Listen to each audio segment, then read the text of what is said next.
Thanks, friends. Hello. Hello, new friends. Great. Hi, everybody. Welcome. Thanks for joining us in our last session of Connect this year. So we've been working on VR for many years. There's been a lot of change and growth in the industry overall. Accessibility is one area where progress has been made, but really we can do more. A lot of our panel discussion today will be addressing those issues and seeing how to build with accessibility in mind and grow beyond for the next 5 years. My name is Matt Dickman, so I manage our health and safety programs with Oculus. And I'm fortunate to be joined by a great panel, both Josh Straub and Cy Wise. Let you tell a little about Sure. what you do. So I'm Josh Straub. I'm the editor-in-chief at D.A.G.E.R for a journalism site with a lens on physical accessibility in video games. And we also offer AAA consulting services for pretty much any title. We've worked on Spider-Man, Last of Us, that kind of thing. But the thing about me is I'm actually doing my PhD in accessibility in VR, so this topic is very near and dear to my heart, and I just hope that what we can do here lays the foundation for a brighter future as far as accessible VR goes. So. Hi, everyone. I'm Cy Wise. I am currently at unannounced company, unannounced venture of the future, but I was previously the studio director at Alchemy Labs, and we worked on Job Simulator and Rick and Morty. I'm also the co-organizer of VR Austin, which is one of the largest VR meetups in the United States, developer meetups. We're doing a jam soon, which is awesome. But mostly, I am someone with a lot of opinions about VR and actually honestly believes in the amazing potential of the future of VR being available to every single human being on the planet. And so I'm here caring. That's great. Thank you. So what are we covering today? There's 3 main topics. The first will be around what accessibility is and what it's not. There's a lot out there and a lot of kind of misnomers around what that actually means, designing for accessibility, how to apply that, whether it's to your content or hardware. We'll take a look at some wins and missteps that we've kind of collectively shared in our different areas, as well as opportunities for the future of VR. So what is accessibility? It's generally broken down into 4 main categories, one of which being auditory, motor function, so anything that has to do with hands or having kind of full ability, then vision as well, and the 4th piece is actually cognitive, which is often one of the more difficult ones to solve for.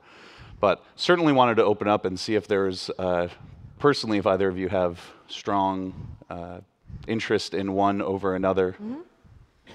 We'll start with Josh. Well, I'm coming at it from the field of 2D gaming, and in 2D gaming, because it's a mature, established industry, when we talk about accessibility, we're trying to change cultures. We're trying to push aside biases. We're trying to take a social issue and basically broaden people's horizons so that they see the need for accessibility. We're actually in the middle of a accessible renaissance in the 2D gaming industry with the XAC from Microsoft and the Yakamura update for the PlayStation firmware. But the unique thing about accessibility in VR is it's not a social issue. It's purely an engineering issue. VR is such a young industry that you haven't been around long enough in a consumer capacity to develop anti-disability biases. It's purely a issue of we need to make the technology accessible. As much as I appreciate the conversation around gender issues and minority issues in VR, accessibility is not one of them. It's not a social problem. It's merely an engineering question at this point. But the problem is, the longer we go without addressing it, the more cemented people will be in their biases, and the harder we'll have to work to change people's minds. So that's my main thing, is when it comes to VR, accessibility really is, first and foremost, an engineering problem. Yeah, I think that's a great distinction to make too. Yeah, absolutely.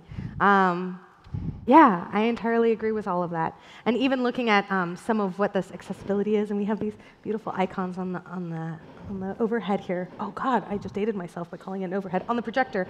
I do want to make sort of a distinction, like we're talking about auditory issues and motor and vision, and cognitive issues, like specifically people who are neurodivergent in various ways. Like that is kind of its own set of problems that need to be addressed and focused on in its own sort of vector. Like these are sort of, I don't want to sort of loop everything in together because they are two different sets of issues with two different sets of solutions. And to try and loop it all in together does a disservice to both groups. And so I want to make sure that the cognitive and people who are neurodivergent and have cognitive issues, like that is definitely something that needs to be focused on in great detail. I think this panel's talking more about, you know, auditory, motor, and vision, and solving for those sorts of issues. So just as a set of definitions. No, that's great. The easy way to think about it is auditory, motor, and vision. Those are easy. Those are concrete fixes. Whereas with cognitive issues, the disabilities are much more spectral. They exist on a spectrum. Mm-hmm. So the fixes aren't going to be as concrete or as black and white as they are with someone who has limited motor, limited sight, limited hearing. Yep. So, yeah. That's great. And so also looking at what it's not. So there's often a misnomer that making a product more accessible means that more people can get it or it costs less money, which is really more of an availability and an affordability thing. So certainly an important distinction to make. Not affordable. I mean, we're not talking about affordability. Correct. In this panel. That's right. That's fair. I cannot say this emphatically enough. Accessibility is not putting disabled characters in your products. If someone is blind, they do not care if you have a blind character in your product. The person needs to be able to access the product in order for the representation to matter. I have rammed my head against so many walls with so many dev teams that if I could stand up and shout this, I would. Accessibility is not representation. It has to do with, can you physically interact with the product? That is sort of the beginning and the end of it. That's not saying inclusion is not important, but without accessibility, inclusion is void. Because if someone is deaf and cannot interact with your product, and you have a deaf protagonist, they don't care. Because they're never going to experience it, so it's never going to mean anything to them. Yeah, Yep. That's a great point. No, it's absolutely a great point. So one of the things we also wanted to cover were wins and missteps. I'm going to turn this over to Sai, as she has quite an extensive list of examples and experience to give. Yeah, I just wanted to sort of give a couple of examples in this, because a lot of what I sort of encourage in accessibility is that there are tiny, easy things you can do to make a game more accessible to human beings when, you know, previously, without thinking about it, maybe you wouldn't. So like, for example, one of the things that happened in Job Simulator, we put on a mode called shorter human mode. And the owls basically called this specifically shorter human mode, not specifically for the tiny children, although if you are under the age of 13, no one recommends that you should be playing VR, as we all know. But it's basically what shorter human mode does is it actually shrinks the entire environment to sort of be at waist height and also have everything in range of in front of you, basically. So it basically scales the environment down, and now everything's grabbable in one flat plane in front of you. This actually ended up testing really well amongst people who we brought in wheelchairs, who used wheelchairs, being able, one, not have to like roll around the space to try and navigate it, but also being able to be stationary and still have everything within reach we found was really, really helpful. It was not the most terrible thing to implement, and it helped so many human beings. And again, it also helped, just literally shorter human beings of various types. And it just allowed these human beings to have access to a game where otherwise it might have been a little bit more difficult for them. One of the things that we didn't do so well, again, is you can play Job Simulator entirely one-handed throughout the entire game, except for this one interaction. And it was a really difficult choice, and it was very difficult at the time, and for a variety of reasons, we didn't end up being able to fix this. But it ends up being sort of a thing that, all of us were a little bit disappointed that we weren't able to resolve, that somebody with one hand could have played the entire game from start to finish, except for this one interaction. And that's the sort of things that I kind of encourage developers to think about. It's not that you need to reconfigure your entire game. There's room in VR for all sorts of games to make and play, but there are so simple things that you can do to fix that just broadens the amount of people who could play it. And then there's stuff that we carried over from one game to the next. So in Job Simulator, of course, it's a very, very physical game. As games go, you're walking around, you're picking up, you're grabbing things, and you're grabbing things off the floor. We did a lot of testing with people early on, and people who had bad backs, arthritis, basically mobility issues, bending, had problems with, throwing things around is great fun, and then it ends up on the floor, and you bend down, and you end up bending over quite a bit to grab things. So in our next game, Rick and Morty, Virtual Reality, we basically implemented a hover feature where when an object was on the ground, if you put your hand over it, it would hover up just a little bit so you could grab it. It was still important for this game that people were able to still navigate the world and pick up and move and be physical in it in various ways, but we wanted to at least reduce that barrier for human beings that had various mobility bending issues. Some people either have arthritis or have mobility issues or have just suffered an injury, right? And all of these things just made it a little bit easier for them to play the game. One of the things we weren't able to do with Rick and Morty is that it's a very VO-based game. And so one of the things we weren't able to do was figure out how to continue with the VO of Justin Roiland is brilliant and hilarious. I don't know if you guys have seen Rick and Morty or have played the game. He's an outrageous, hilarious person to listen to. And we wanted to do subtitles for the game, but there wasn't really a good way to convey the nuance and intent of what he was saying in a way that made sense, in the way that sort of carried over into a text-based medium. So there are no subtitles in Rick and Morty Virtual Reality. And that's something that we talked about at great length, like, how can we devote time and resources to do it? But it wasn't a thing that we ended up doing. But still, I think a thing that a lot of the team members wish that we had been able to find a solution for or experiment with, to find a good subtitle solution for deaf and hard of hearing. Oh, that's great. So there's some lessons, or things you learn.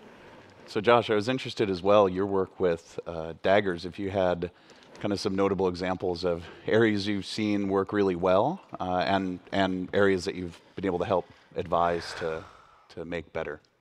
Well, the nice thing about working in VR is you can start with what we've done in 2D game accessibility. Mm-hmm. There are unique challenges, but you can build on the work of people like Ian Hamilton, who did GameAccessibilityGuidelines.com, Mark Bradley of the Able Gamers Foundations. These men have dedicated their lives to 2D games, and they have a whole lot of content that transfers directly into VR. And so that's sort of a good place to start, and that's a real service to the VR development community because you're not starting from scratch. The biggest misstep, however, is the hardware is not accessible. The term that I like to use for VR is aggressively inaccessible. We have hardware that we expect the human to fit the hardware rather than letting the hardware fit the human. And until we have a controller scheme that fits with what someone's hands can do, rather than what the controllers do, rather than making the player's hands fit the controller. We're gonna have major issues. One of my biggest concerns about the Oculus Quest is it's not gonna be able to support a gamepad, because if it doesn't support a gamepad,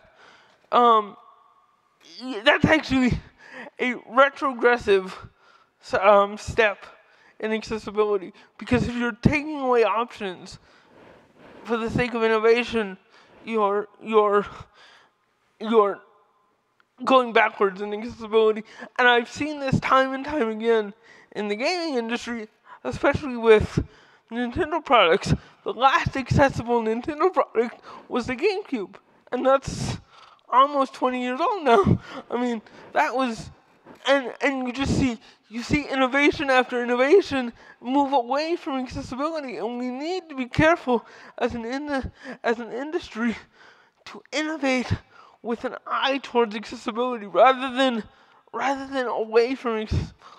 And so I think that the core issue of accessibility in VR has to be a hardware issue.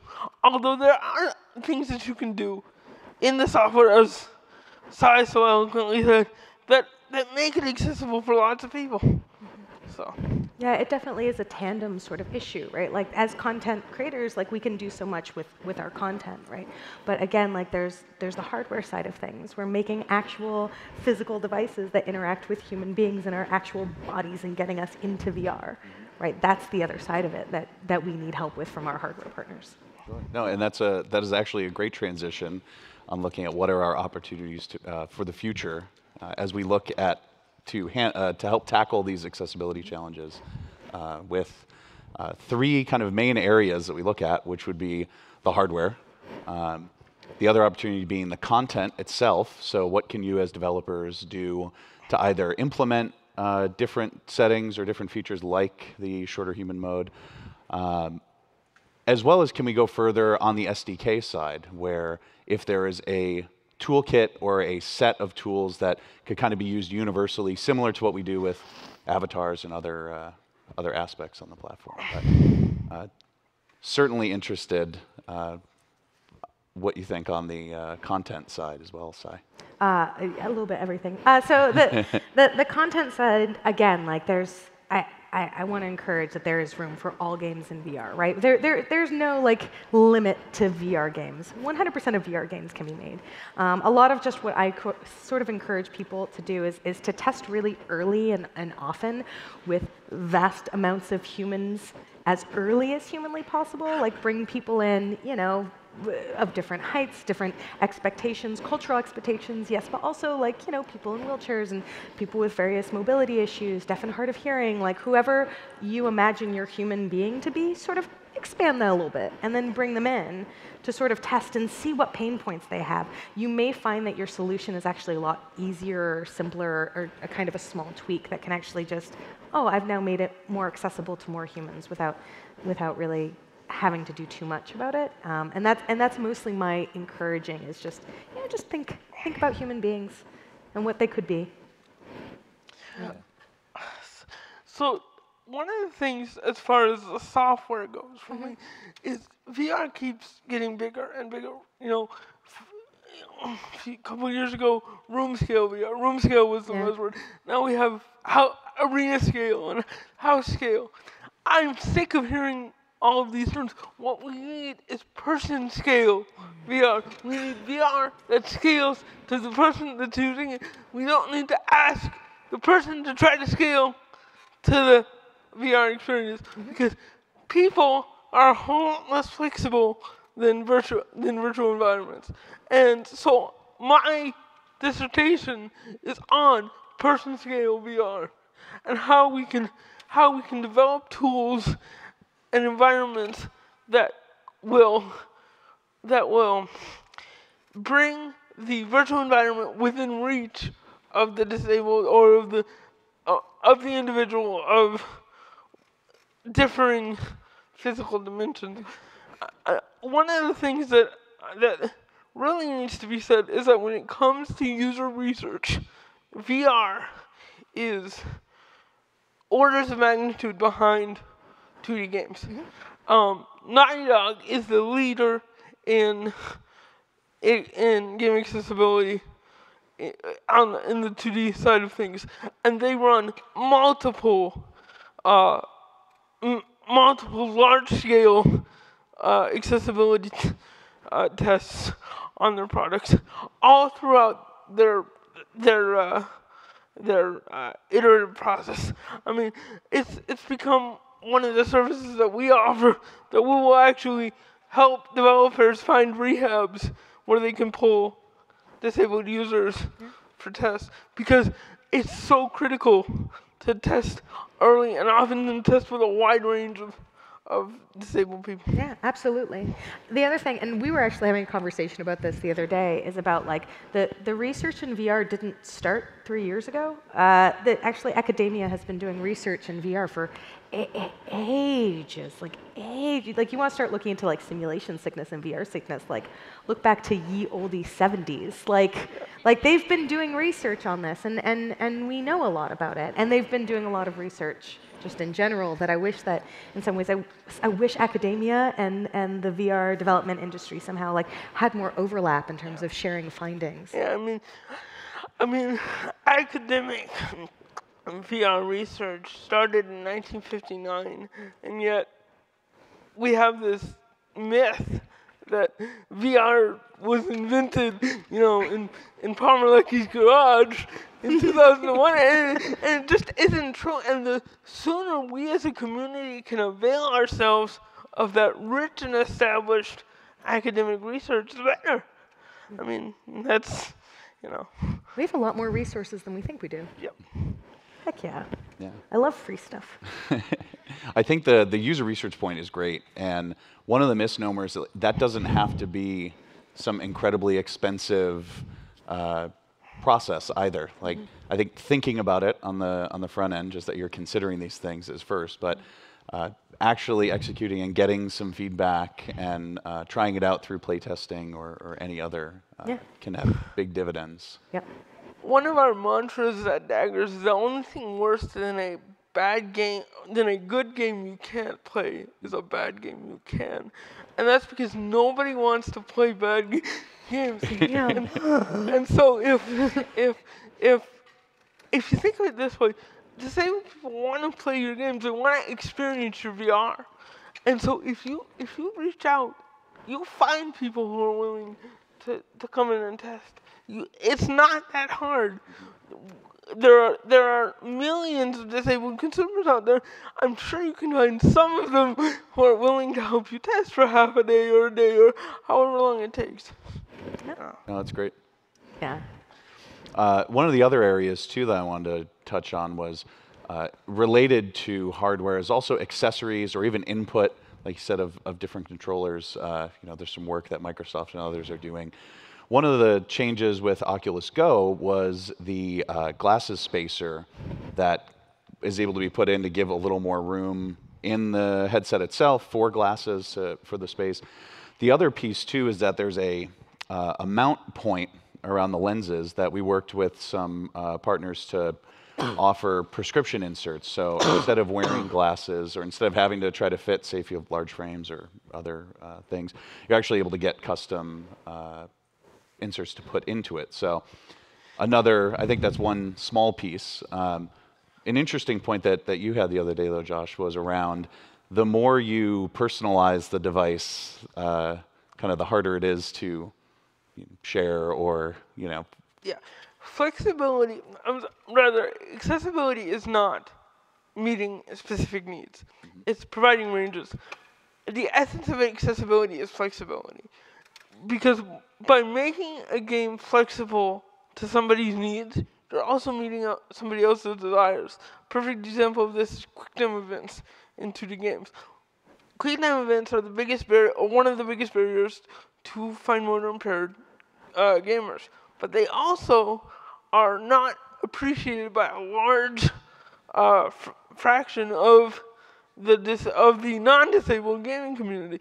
So by including that as an option, you're not only meeting the needs of the disabled, but you're also meeting the desires of the non-disabled. So what you need to focus on is, rather than providing an accessibility fix, provide a range of options, because the more flexible a game is, the more accessible it is. No, that's great. One of the things that we wanted to do with this talk was also give some of these early learnings. We were holding back, not wanting to call it best practices, because because I have feelings. That's right. That's what we were not calling it best practices, because I have feelings. VR is still really, really, really early on. Do any of you know what you're doing? Because I don't. I mean, like, that's the thing, is that we're all still figuring out what VR is and how it works. Like, I don't think we should call anything a best practice, because I don't think we should stop experimenting yet. I don't think we're done. I think we still need to be pushing on the boundaries of what's possible and what works best. So when we talked about best practices, I was like, no, boo, 0%. Yeah, right. I had feeling. And the first one here of experimentation with the communities most impacted, I think Josh just summarized that really well, and the importance of doing user testing and play testing and thinking about these things. Engaging early and often, so thinking about this right from the beginning, so that someone could play Job Simulator with one hand all the way through, like having some base. Well, and it's engaging early and often. I mean, there are multiple reasons, right? Everyone says test as early as humanly possible with your experiences. But yeah, I think a lot of times accessibility, at least in traditional 2D games, has sort of been like something that you do, like, oh, at the end you're like, oh yeah, accessibility, we should throw something in there. But if you actually build accessibility into your design, it can actually be a really compelling experience that's just seamlessly sort of integrated. Again, with things like Job Simulators, like smaller human mode, or if we had been able to get through Job Simulator with one hand, that wouldn't have stopped anyone with two hands from playing and picking up and throwing and juggling and tossing and all of that stuff, but it just would have made it also available for other people to do things one-handed. The other big part of that is, the longer you wait to make things accessible, the more expensive it gets. If you build accessibility into your game from the beginning, it's not going to be too expensive. If you're doing everything right and accessibility is too expensive, you're not doing everything right, because accessibility sells games. Because accessibility is flexibility, and players like flexible experiences. So if you address it from a foundational perspective, it's going to be so much easier to handle than if you were to wait until you're 6 weeks away from shipping. I mean, I worked on a game recently, and I can't really say what the name of it, but if I did, you would know what it was. But they brought me in way too close to the deadline. So the amount of workable solutions that I could give them was drastically cut down, because they already had their engine set, they already had their article queues, and they already had most of their game built, and their options were just so much more limited than if they had brought me in at the beginning of the conversation. No, yeah. The other piece too, which I know on the hardware side is important, I think in content as well, is this idea of identifying who your feature champion is or who your executive sponsor is for these accessibility features and what your accessible roadmap is. Because I think far too often, just like how you were saying that it was too late to add more features in, the risk of things being cut or the plan changing later on without good buy-in or good executive sponsorship makes it that much more difficult. Yeah. I've seen a lot of good intentions with accessibility get derailed by people who don't understand that there needs to be a hierarchy. If it's going to take you $50,000 to make your game completely deaf accessible, but it's only going to take you $2,000 to make your game completely low vision accessible, there should be a clear delineation about which one you tackle first. not every game needs to be accessible to every person, but every person should have a game that is accessible to them. Okay, so that means that you're going to have to make hard goals. So there needs to be somebody at the top who can make the tough decisions, who can say, we're going to focus on this kind of accessibility and not this kind of, and not another type. Because if everybody's opinion is equally valid, then we're going to end up stealing resources from each other in the pipeline. And we're going to end up with a less accessible product overall because we'll have wasted a lot of our valuable time and energy on less impactful features. That's great. Thank you. Well, with that, we'd also like to open it up for Q&A.